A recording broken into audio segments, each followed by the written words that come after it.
السلام علیکم زما خوږو کتونکو، څنګه چې تاسو ته معلومه ده چې اختر یعنی عید زمونږه په خیر تیر شو الحمدلله. داسې به ستاسو هم په خیر تیر شوی وي. او زه تاسو سره نن د موتی چاول یو ریسیپي شیر کوم، تاسو ویډیو اینډ پورې وګورئ.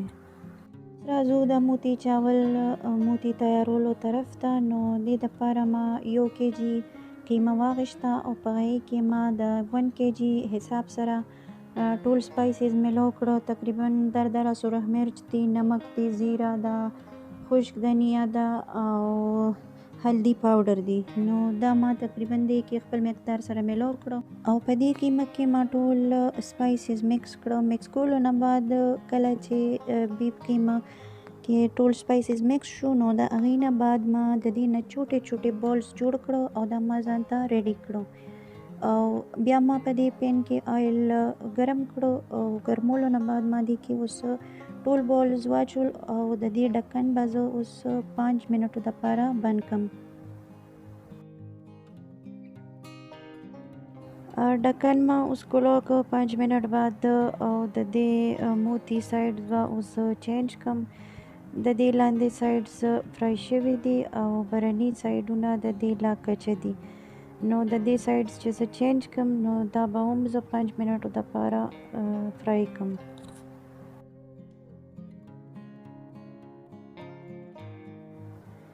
په 10 منټ کې زما د موتی چاول دپاره چې کوم موتی تیارولو نو هغه تیار شو. د دې سایډز ما بار بار چینج کړل نو دا دننه فرای شو او بهر هم فرای شو. نو دا به اوس زه د آیل نه بهر کړم.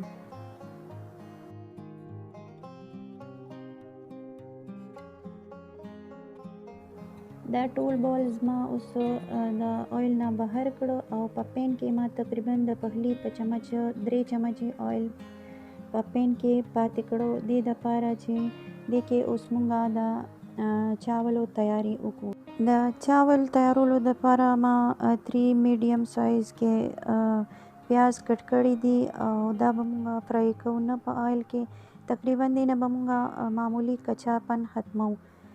چې دې نه کچاپن ختم شي نو دې کې به مونږه بیا نیمه چمچ ګرم مساله او 2 چمچ زیره او لہسن او مرچ پیسټ دی د گرین چیلی.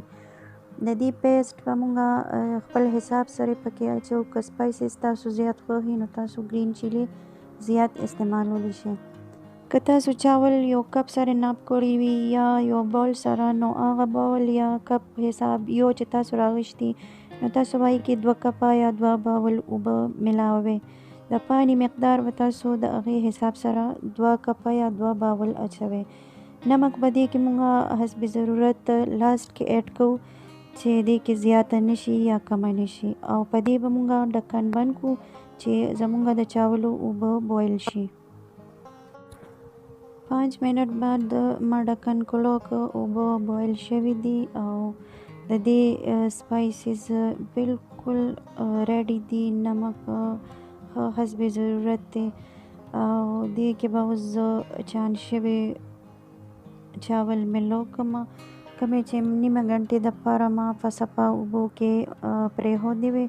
د دې دانه ډېره ښکلې اوږده شي. دا چې نیمه ګنټه مخکې نه په اوبو کې واچې نو د دې دانه ډېره ښکلې تیاریږي. نو دې باندې به اوس ډکن بند کړم.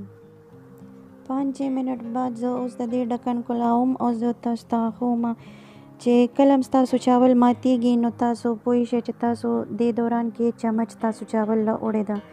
په دې دوران کې به دې پسې آنچ کم کې، چوله به کمه کې او نیمه ګنټې دپاره به په دې ډکن بند کې. دې له به چمچ نه وړئ بالکل هم چې د دې دانه نه ماتیږي. کله چې تاسو کیلې کیلې چاول غواړئ او ښکلې پوره دانې والا چاول تیارول غواړئ نو تاسو به دغه دوران کې دې لا چمچ نه وړئ. الحمدلله زما موتی چاول بالکل ریډي دي او دا به زه اوس ډش آوټ کړم. او که ستاسو زما دا ویډیو خوښه شوې وي زما ویډیو لایک کړئ، شیر کړئ او زما چینل سبسکرایب کړئ. د غنټې بټن پریس کړئ چې تاسو ته زما نیو ویډیوز زر ملاویږي.